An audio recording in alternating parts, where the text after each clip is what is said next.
ቢስሚላህ ወሰላቱ ወሰላሙ ዐላ ረሱሊላህ እንደገና ተመልሰናል እና አላህ Subhanahu Wa Ta'ala ነብዩን ከልጅነታቸው እስከ ዕውቀታቸው ድረስ በቅርብ እንክብካቤ ያደረጋቸው ከሚያጋጥማቸው ችግር ሁሉ መፍትሄ የሰጣቸው ለቁም ነገር እንዳበቃቸው እየነገረን ነው ያለው።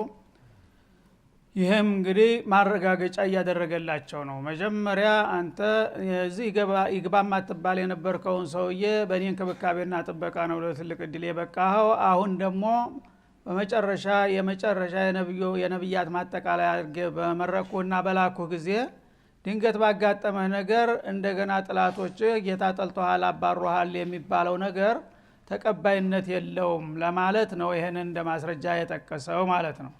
እና ሶስት መሰረታዊ ውለታዎችን ጠቀሰላቸው። መጀመሪያ የቲም ሆኖ አግኝቷቸው እንደ አሳዳጊ እንደሰጣቸው፣ ከዛም ደግሞ የተለያዩ ችግሮች አጋጥሟቸው ከዛ እንዳወጣቸውና እንዳስተካከላቸው፣ በኑሮ ጥቤት ላይ የነበሩትን ደግሞ ባልጠበቁት ሀብታም ቤት እንዳስገባቸው ጠቀሰ ማለት ነው። እነዚህን ልዩ ውለታ ስለዋልኩልህ ፈአመል የቲመ ፈላ ተቀሃር፣ የቲምነትን ጉዳይ አንተ አዋይተኸዋል ጀርበኸዋልና አሁን ትልቅ ደረጃ ላይ በምትደርስበት ጊዜ የሌሎችን የቲሞችን እንዲያትጨቁን ይላቸዋል ማለት ነው።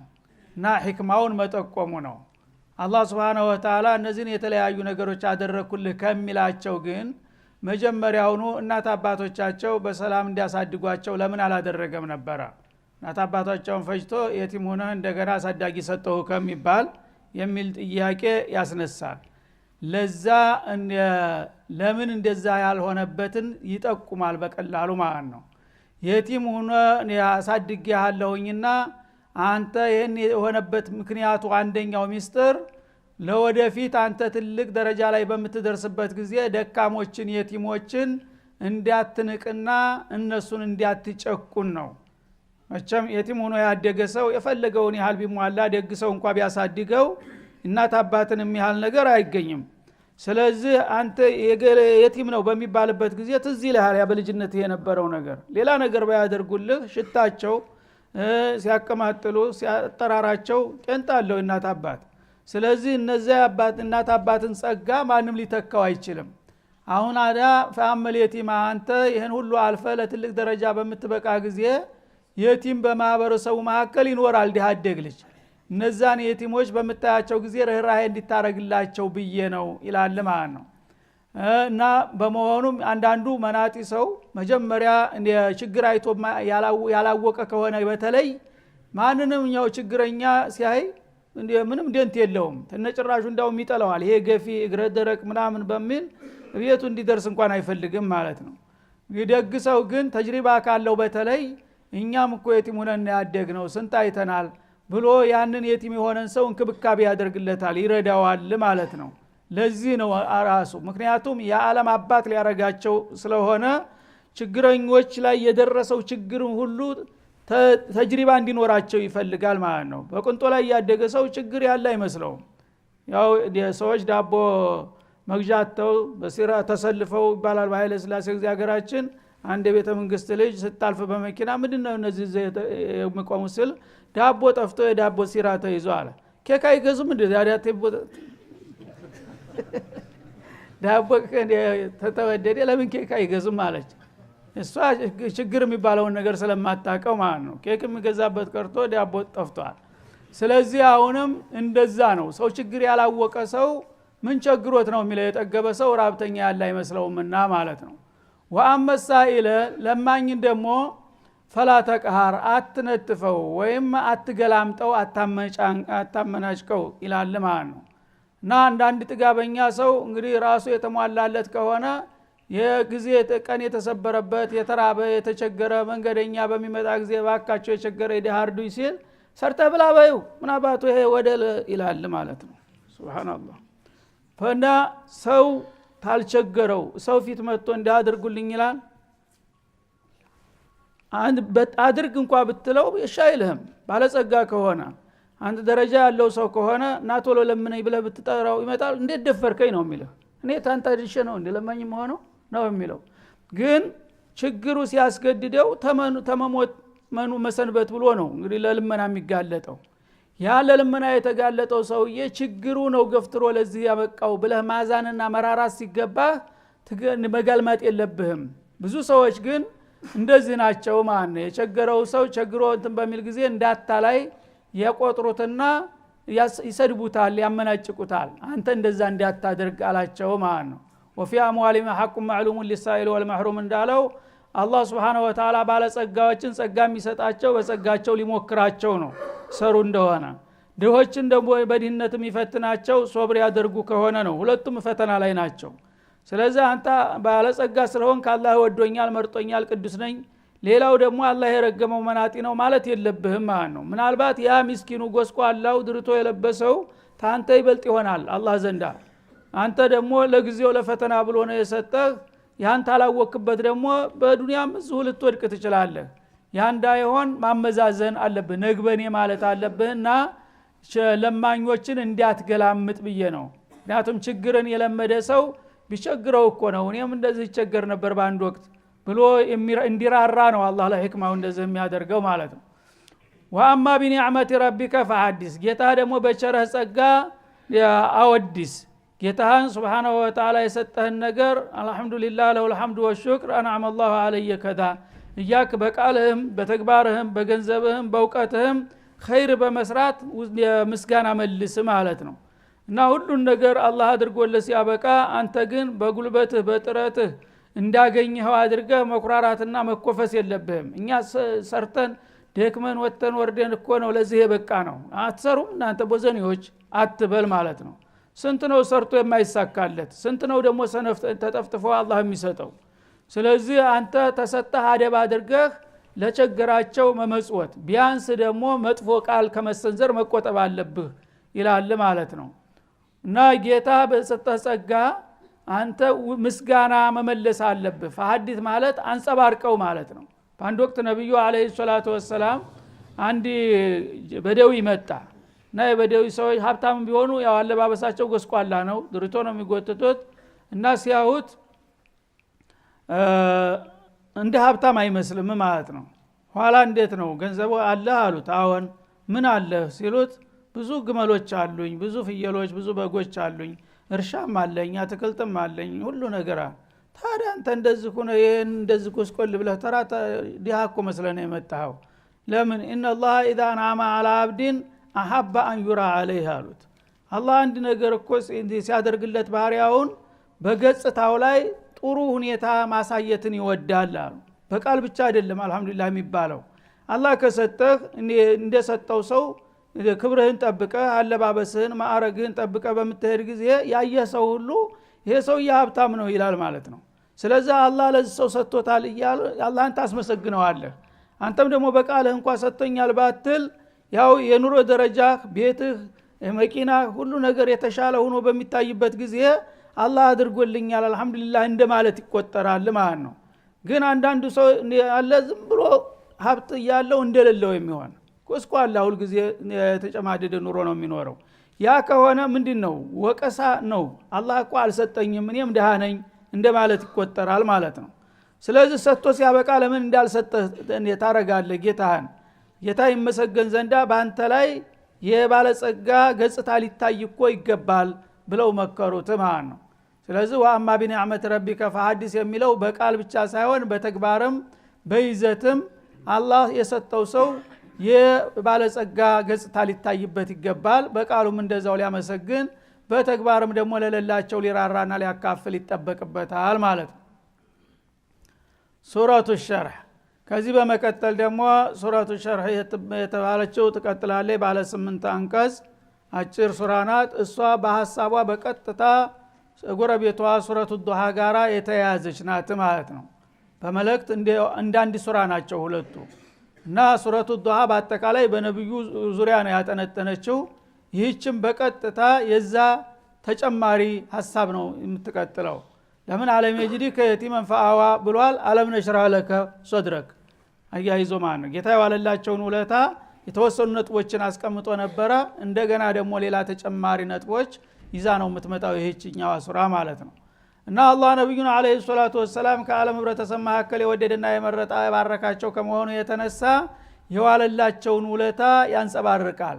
አለም ነሽረህ ለከ ሶድረክ አለ ጥላቶችህ ጌታ ጠልቶሃል አሰናብቶሃል ሲሉህ አንተ እውነት እንደዚህ ሆኖ ይሆን እንዴ እያልክ የምትፈራው ለምንድን ነው የምትፈራው በእኔ በኩል መጥፎ ነገር መች ደርሶብህ ያውቃል አለ አለም ነሽረህ ለከ ሶድረክ ደረትክን እኛ አላሰፋንልህምን ይላል ደረትህ እንግዲህ አንድ ሰው በኑሮ የውጣ ውረድ ጭንቀት ይሰማዋል ሰው ግን አንተ እንደማንኛውም ኗሪ ወይም እንደ ችግረኛ ጭንቀት እንዳይሰማህ ደረትህን የሰፋህ ሁሉን ነገር ትግስት አድርገህ የምታልፍ አድርጌሃለሁኝ ይላቸዋል ማለት ነው አንድ ሁለተኛ አለም ነሽረህ ለከ ሶድረክ ማለት ቢልኢማኒ ወልማዕሪፈቲ ወተቅዋ ወልኢኽላስ አላህ Subhanahu Wa Ta'ala ንቡዋን ስለሰጠህ መጀመሪያ ኢማን የሚባል ነገር በደረትህ ሞላንልህ እንደገና ማዕሪፋ ዕውቀት የተባለ ነገር ሁሉ አላህ Subhanahu Wa Ta'ala በደረትህ ሞላልህ እዛ ሁሉን ነገር የምትመኛውን ሁሉ ነገር በማሳካትና በማሟላት ደስታ እንዲሰማ ሁሉ ጊዜ መጨነቅና መጠበብ እንዳያይህ አድርገናል አይደለምን ይላል ማለት ነው ሌላው ሶስተኛ ደግሞ አለም ነሽረህ ለከ ሶድረክ ማለት በልጅነታቸው ደረታቸውን መላእኮች መተው እንትን ብለው ቀደውት ነበር ያንንም ይጠቁማል ይላሉ ማለት ነው አንድ ወቅት ሐሊመቱ ሰዕዲያ ጋር ያሉ ሙግዚታቸው ጋራ በዚህ በአረፋ በኩል ሁነይን የሚባል ሀገር አለ በደውዮች የሚኖሩበት እዛ ለሙግዚት እንዲያጠቡላቸው ስተዋቸው ነበርና እዛ ቀየ ላይ ልጆቹ ጓደኞቻቸው ጋር እየተጨዋወቱ ያሉ የሆኑ አዛውንት ሰዎች መጡ ደስ የሚሉ ነጫጭ ንጹህ ልብስ የለበሱ በፈረስ ላይ ሆነው መጡና ተየት እንደመጡ ሳይታወቅ አጠገባቸው ዱብ ዱብ አሉ እና ይሄ አይደል እንደሚፈልገው ልጅ አላንደኛው አዎን አለው ዘሎ አነቃቸው ሌሎቹ ነግሪ ያውጪ ብለው ተበተኑ እሳቸው ተያዙ እዛ ያዙና አስተኛቸውና ደረታቸውን ቢላዋ ነገር አወጣና እንደዚህ ከፈተው ተዛ ከፍቶ ልባቸውን አወጣ ልቡ እንደገና ለሁለት ሰነጠቀው ተሰንጥቆ መሐከል ላይ ጥቁር ደም የረጋ ደም አወጣና እሱን ወዳጣለና የወርቅ የመሰለች ሳህን አመጣና እዛ ላይ ቁጭ አድርጎ የማኡ ዘምዘም ጨምሮ አጠበው ያንን ልባቸውን ይያዩት ማለት ነው ያንን እንደገና ታጠበና ታጸዳ በኋላ ጥቁር ደሙን ከውስጡ ታወጣ በኋላ መልሶ ቦታው ላይ መልሶ ወዳውኑ አመልያው በጣም በተቀላጠፈ መልኩ አስገባና ወዳው በቅጽበት እንደነበረ ዘጋው ወዳው ተተዋቸው ዘወራሉ እነዚህ ልጆች የሰፈር ልጆች መሐመድን ሰው ገደለው እያሉ እየጮሁ ሰፈር ገቡ ያቺ ሙግዚታቸው ነፍሷን ስታየዘለለች ልጅ ሞተ እያለች ስትመጣ ጎረቤቶቿን አስከትላ እሳቸው አሉበት ቦታ ቁጭ ብለው ተረጋግተው ተገኙ ማለት ነው ምንድነው ያጋጠመ ሲሏቸው ያጋጠማቸውን ነገር ነገሩ የሆኑ ሰዎች መጡ እንደዚህ ደረቴን ከፈቱት እንትኔን ልቤን አውጥተው ከፈርክሰው የሆነ ደም አልቀት የመሰለ ነገር አወጡ አጠቡት እንደገና መልሰው በቦታው ይሄው እንዲያርገው የሰፉበት ቦታ ብቻ ያስታውቃል ለምጡ ወዳው በቅጽበት ዲኖ ማለት ነው እና በዛ መልክ ያ ምንድነው ማንኛውም ሰው በተፈጥሮ ልቡ ውስጥ መጥፎ ሐሳብ ሰይጣን መነሻ የሚሆን ነገር ወሳዊስ ህቅድ ጥላቻ ምቀኝነት የሚባሉ መጥፎ ባህሪያቶች ልብ ውስጥ አሉ ስለዚህ በተለምዶም አንዳንድ ሰው ያው ልቡ ጥቁር ነው ይባላል እና የዛ አይነት ነገር እንግዲህ ገና ተልጅነታቸው እንዲለቃቸው አላህ Subhanahu Wa Ta'ala በመላእክቶች ልኮ እንደዛ አጽድቶ አዘጋጅቷቸዋል ማለት ነው ያንንም ይጠቁማል በሚል የፈሰሩዋል እና ደረትክን አሰፋልህ ለመልካም እድል አመቻቸህ ማለት ነው በአጠቃላይ ወወضعنا عنك وزرك ሸክምህንስ አላወረድንልህምን አላቸው ወዝር ማለት ሒምል ማለት ነው ከባድ የሆነ ሸክም ወዝር ይባላል አውዛርም አውዛር የተባለው ወንጀልም ለዚህ ነው ሸክም ስለሆነ እና ሸክምህንስ አላወረድንልህምን ይላቸዋል ማለት ምንድነው ያው ቀደም ሲል ብዙ ጭንቀት ነበረባቸው የሚያሳስብ የሚያስጨንቅ ነገር ነበረባቸው መጀመሪያ በግል ኑሯቸው ዙሪያ እንዴት እኖራለሁ እንዴት አድጋለሁ አይፍረድና አሁን አጎቴ ቢሞት ምን ይበቃኛል እያሉ ይጨነቁ ነበር ማለት ነው ያን ሁሉ ነገር አላህ እንዲወገድ አደረገ ከዛ በኋላ ደግሞ ትልቅ ሆነው ደረጃ ላይ ሲደርሱና ንብዋ ሲቀበሉ ደግሞ በአጠቃላይ የቅርብ የሩቅ ሰዎች ሁሉ አይኒ ብለሃሏቸው ጥላት ሆነ ሁሉም ነገር በመቀኝነት ማለት ነው እዛ ጊዜ እንዴት ነው ምንወረው እያሉ ሲጨነቁ አይዞህን ያለው በማለትና ድጋፉን በመስጠት አላህ Subhanahu Wa Ta'ala ጭንቀታቸውን ሁሉ ተስር እያስወገደ እንዲቀጥሉ አደረገ ማለት ነው አለዚ አንቀዶ ظهرك ያ ሸክምህ ጀርባህን ለምጦ የያዘ ይላል። በጣም ከባድ ሸክም በምትሸከም ጊዜ ጀርባህ ጥፍጥፍ ይላል ይለመጣል አይደለም። እንደዛ ሲያስጨንቅህ የነበረውን ነገር ሁሉ አስወግዶ ለመልካም እድል አብቅቶሃል አይደለምን ይላቸዋል ማለት ነው። ወረፈዕና ለከ ዚክረክ ከዛም በላይ ደግሞ ዝናህን ላንተ ከፍ አላደረግንልህምን ይላቸዋል። ዚክር ማለት ሰናአን ሐሰን መልካም ዝና። እንግዲህ መጀመሪያ እንደማንኛውም ተራሰው ነው የጀመሩት። ከዛ በኋላ እድላቸው እያደገ ሲሄድ ግን ከጥላታቸው ወዳጃቸው እየበዛ መጣ ማለት ነው። ዝናቸው ከፍ አለ በአላህም በሰውም ዘንዳ እና ይህንን ደረጃህን አላህ Subhanahu Wa Ta'ala ሁሉም ሰው እንዲያወድስህና እንዲያመጉስህ አድርጌልሃለሁ አይደለምን ይላል። እና ባዕዱል ሙፈሲር እንደሚሉት ላ ኡዝከሩ ኢላ ወቱዝከር እንግዲህ በጣም ተመወደድና ተመከበራቸው ብዛት የተነሳ አላህ Subhanahu Wa Ta'ala የሳቸውን ስምና ዝና ከሱ ስምና ውዳሴ ጋር እንዲቆራኝ ያደረገ። ለምሳሌ ማንኛውም ሰው ወደ እስላም ሲገባ መጀመሪያ ምንድነው የሚለው? አሽሃዱ አላ ኢላሃ ኢላላህ ይልና ወአሽሃዱ አነ ሙሐመድ ረሱሉላህ። እንግዲህ አንድ ፍጡር ተመሬት ላይ ተነስቶ አላህ ረብል ዓለሚን ጋር እንደዚህ ተጣምሮ የሚወደስ ማን ነው ያለው? ይሄ ትልቅ ነገር ነው እንግዲህ ማለት ነው። እና የአላህ ስም በተነሳ ቁጥር ሶላት አዛን በምንል ጊዜ በቀን 5 ጊዜ አዛን ይባላል። ሸሃደተይን ይመጣል ማለት ነው። አሽሃዱ አላ ዓለም ላይ እንግዲህ ስንት መላእክት መናራዎች ናቸው የሚያስተጋቡት። በዓለም ላይ እንዲህ አይነት ሰው የት ይገኛል? በአሁኑ ጊዜ በቀን 5 ጊዜ በበላይን የሚቆጠሩ መናራዎች በዓለም ላይ የሳቸውን ስም ያወድሳሉ እስካሁን ድረስ ማለት ነው። እስከ ቂያማ ቀንም ይቀጥላል። ተሰየሳቸው ቢጤ የሆኑ ታላላቅ ነብዮች ነበሩ። የሙሳ ስም እንደዚህ ይወደሳል በቀን የኢሳ ስም ወይስ የኢብራሂም የኑህ የትልልቆቹ እንኳን ያባቶቻቸው የለም። በዚህ ደረጃ አላህ ስሙን ከፍ ያረገውና ዝናውን ያላቀው የለም ማለት ነው።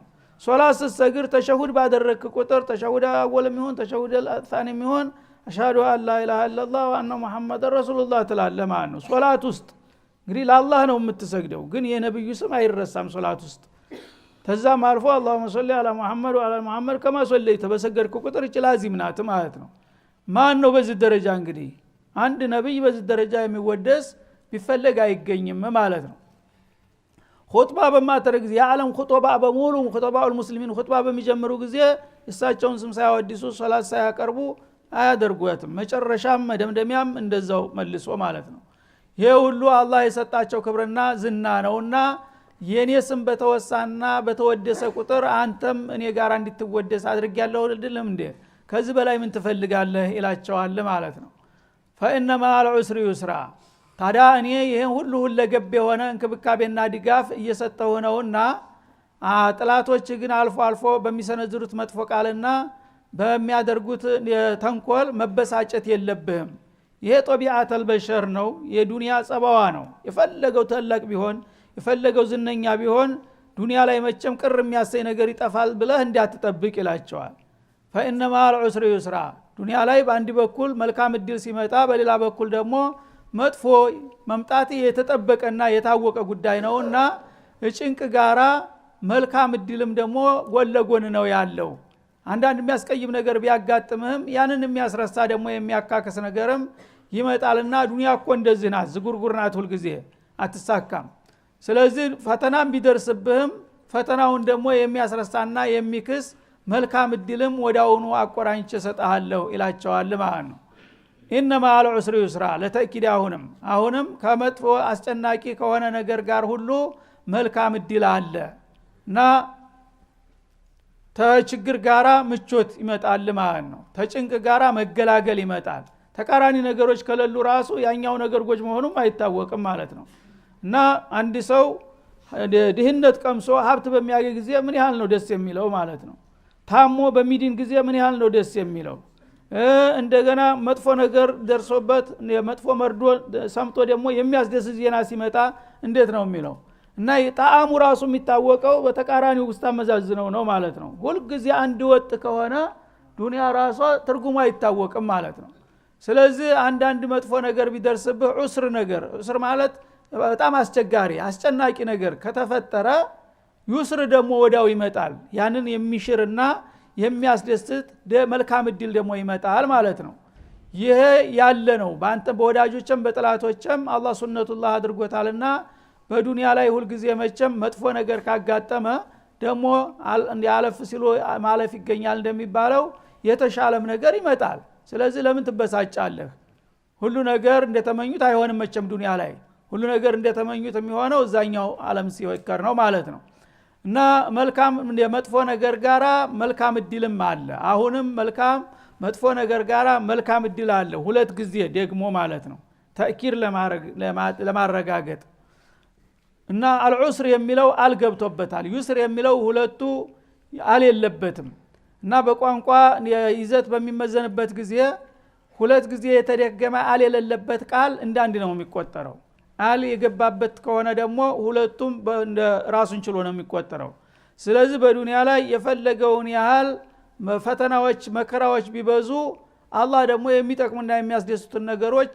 አበርክቶ ነው የሚያመጣው እነዛን ለማስረሳት ማለት ነው ይሄ እስከሆነ ድረስ አያበሳጭም አያቆላጭም ኢነማ አልዑስሪ ዩስራ አሁንም ከጭንቅ ጋራ ከመከራ ጋራ ደስታና ምቾት እንዳለ አትርሳ ስለዚህ አንዱን በአንዱ ያካካስ ከመጓዝ ነው ይላቸዋል ማለት ነው በመሆኑም ፈኢዛ ፈረግተ ፈንሶብ አንተ የተጣለብን ኃላፊነት አጠናቀ በምትጨርስ ጊዜ እንደገና ደግሞ ወደ የሚቀጥለው ሌላው ስራ ተሸጋገርና ትጋ ይላቸዋል ማለት ነው ዱንያ የልፋት ሀገር ናት የስራ መስክ ናት እፎይ የሚባልባት ሀገር አይደለችም ስለዚህ አንተ በጣም ብዙ ስራ ብዙ ኃላፊነት ተጥሎብሃል ያንን ስራህን በመታከናውንበት ጊዜ ብዙ ድካም ብዙ ጭንቅ ብዙ መከራ ያጋጥምህ ይችላል አንዱን ባንዱ ያካካስክ ጉዞህን መቀጠል አለብህ እና ፈኢዛ ፈረግተ ማለት ለምሳሌ ዳዕዋ ነው ዋናው ስራቸው የሰው ልጆችን ወደ ጌታቸው ለመጥራትና ለማግባባት የተወሰነ ስራ ካደረክ በኋላ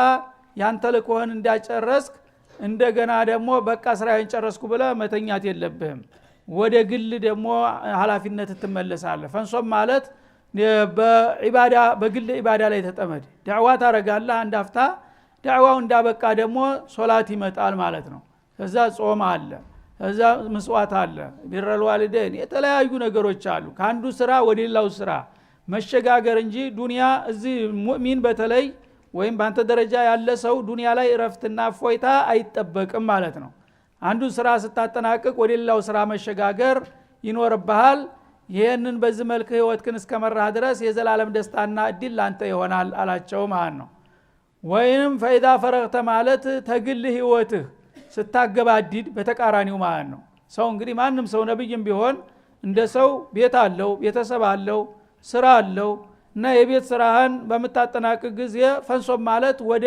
አጠቃላይ ኃላፊነት ተሻግረህ ደግሞ ወደ ዒባዳውና ወደ ዳዕዋው ተሰማራለህ ማለት ነው ወኢላ ረቢከ ፈርገብ በመታረገው እንቅስቃሴ ደግሞ ውጤትን መጠበቅና መጓጓት ያለብህ ወደ ጌታ ነው ተማንም ሰው ውጤት አትጠብቅ ይላቸዋል ነብዩ አለይሂ ሰላቱ ወሰለም እና ሰው በዚህ ዱንያ ላይ በሚኖርበት ጊዜ እንግዲህ ይሰራል ማንኛውም ሰው ቢሆን ያመነበትንና የቻለውን ሁሉ መስራትና መትጋቱ የማይቀር ነገር ነው አንዳንድ ሰዎች ግን ብዙ ጊዜ በጌታቸው በመተማመን ፈንታ ከፍጡር ነው የሚጠብቁት ማለት ነው እንደዚህ ካደረኩ ገሌ ይወደኛል ገሌ ይሸልመኛል ገሌ ይሾመኛል ያሳድገኛል እያለ ነው እንደዚህ ነገር በአንተ ላይ እንዳላይላቸዋል እና የምሰራውን ነገር ለኔ ብለህ ስራ ተዛ ደግሞ የሚጠበቀውን ወረታ ከኔ ጠብቅ እኔ እንዲሰጥህ ምክንያቱም እኔ ወዳጅ በጣም ልዩ ወዳጅ ስለሆንክ ሌላ ሰው ስትከጅል እንዳላይህ ይላቸዋል ማለት ነው ፍጡርን እንዲያረግልኛል ብለህ እንዳትጠብቅ ይሄ ለኛም መመሪያ ነው በተቻለ መጠን ሁሉ ጊዜ አንተ ለሰበብ መስራት አለብህ የምትችለውን ነገር ከዛ በኋላ የሚያሳካልኝ የሚሰጠኝ ጌታዬ ነው ማለት አለብህ እንጂ ለፍጡር መንበርከክ አያስፈልግም ማለት ነው እና ወደ ጌታ ጓጓ ማለት አንድ ነገር ትሰራለህ ያን የሰራው ነገር ገበሬ ነህ አርሰሃል ፍሬ ይሰጠኛል ምርት ይሰጠኛል ብለህ ተጌታ ነው መጠበቅ ያለብህ ነጋዴ ነህ ነግደሃል ትርፉ በአላህ ፍቃድ ይመጣል ማለት አለብህ ሰራተኛ ነህ ስራው ይሰምርልኛል ይበቃ ይሆንልኛል ብለህ ወደ ጌታ ነው መመካት ያለብህ እንጂ ሰዎች ይረዱኛል ነገሌ ይደግፉኛል አትበል ወደ ደካማ የተደገፈ ደካማ ለደካማ ቢደጋገፍ ታይዞ ዘፍ ይባላል ማለት ነው እና በብርቱ ላይ ነው ወተወከል على الحي الذي لا يموت ይላል በማይሞተው በማይደክመው በማይሻረው በማይደህየው አስተማማኝ በሆነው ጌታ ተመካ ወደኔ በኔ የተመካ ሁሉ ጊዜ ያዋጣዋል በፍጡሮች የሚተማመን ግን ያ የተማመንክበት አለቃህ የወደቀ እንደምን ይበቃል ስለዚህ እኔ ነኝ ማዋጣ ይላቸዋል ማለት ነው ይሄ እንግዲህ ለኩም في رسول الله اسوه حسنه እንዳለው ለኛም በእጃዙር ምክር ነው መሪያችሁ እንዲህ ከሆነ እናንተም እሱን ፈለግ ተከተሉ ነው የሚለን ማለት ነው هذا صلى الله وسلم على النبي